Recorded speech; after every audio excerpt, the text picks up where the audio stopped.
There are 5 million TikToks that will try to convince you that marrying a wealthy guy like one of these Ratliff brothers from the White Lotus season 3 is going to be like this magical fairy tale. But I caught something in episode 5 that makes me think, one, that there's a warning here for everybody about the rot and the trappings of this kind of wealth, but also that Lachlan is not exactly who we think he is. A switch flips in this episode, and this formerly more innocent, non-threatening character becomes much more of a suspect for whatever else is to come. There is nothing accidental with cinematography, and I want to see if you think the same, or if you caught it too, or if I'm completely off base.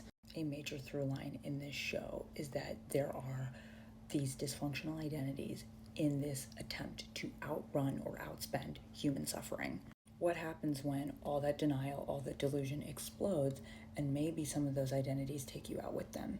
There's a reason why Mike White sets this particular season in Thailand, where you have this wellness culture of people flocking to a country where close to 97% of the locals practice Buddhism.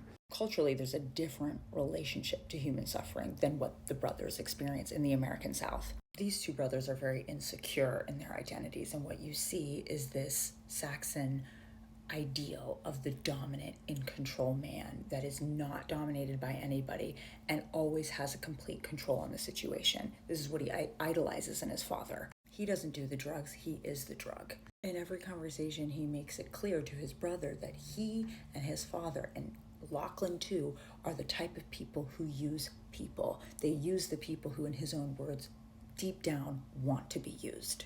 This is a personal extension of what they believe financially, what Saxon believes that he and his brother and men like them in their financial class are, right? They're not people who are beholden by tax rules or, the rules that are for the little people. They are the people smart enough to find clever ways to break the rules, to outsmart the rules, and get away with it. They have millions of dollars in which they believe it's their right to shape the economy and the culture as they see fit.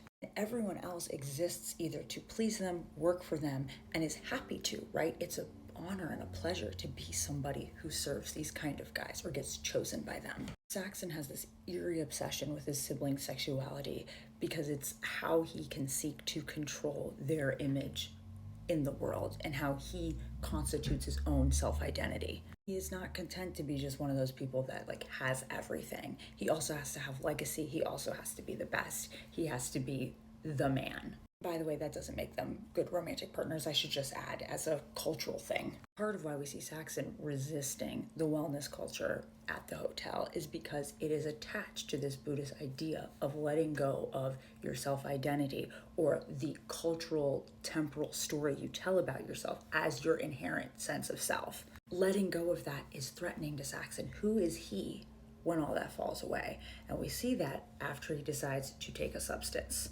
Who is he after that? Having successfully convinced Lachlan to come to the Full Moon Festival with Chloe and with Chelsea, Saxon is determined to stay in control of the situation, show his brother the way things are, and of course remain the dominant one. Lachlan, of course, is still trying to figure out who is he going to be, right? Is he going to follow in the steps of his brother or in the steps of his sister?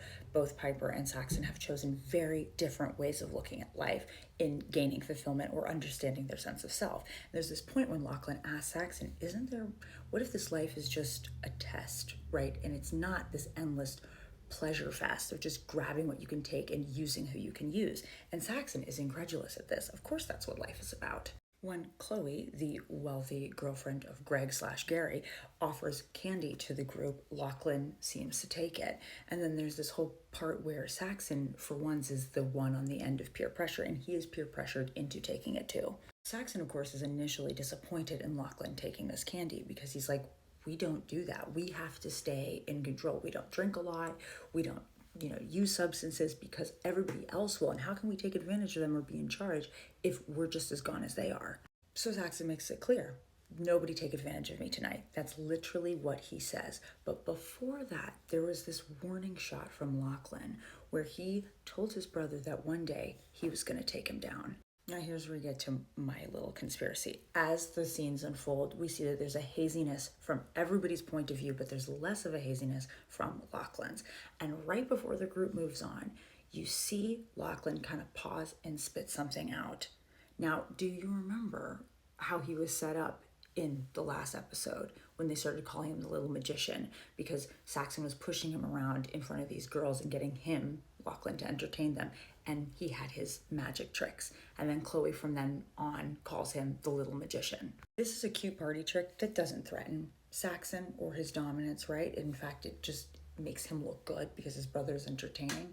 But I think Saxon missed something here. I think he has underestimated his brother and the power of the sleight of hand. Because that sleight of hand is often used in magic, of course, to get the upper hand. You're looking somewhere else when you really should be looking right in front of you, and you miss the trick. You miss the switch out. So when we later get to that shocking, incestuous scene where Chloe goads them into an actual kiss, it's Lachlan dominating Saxon.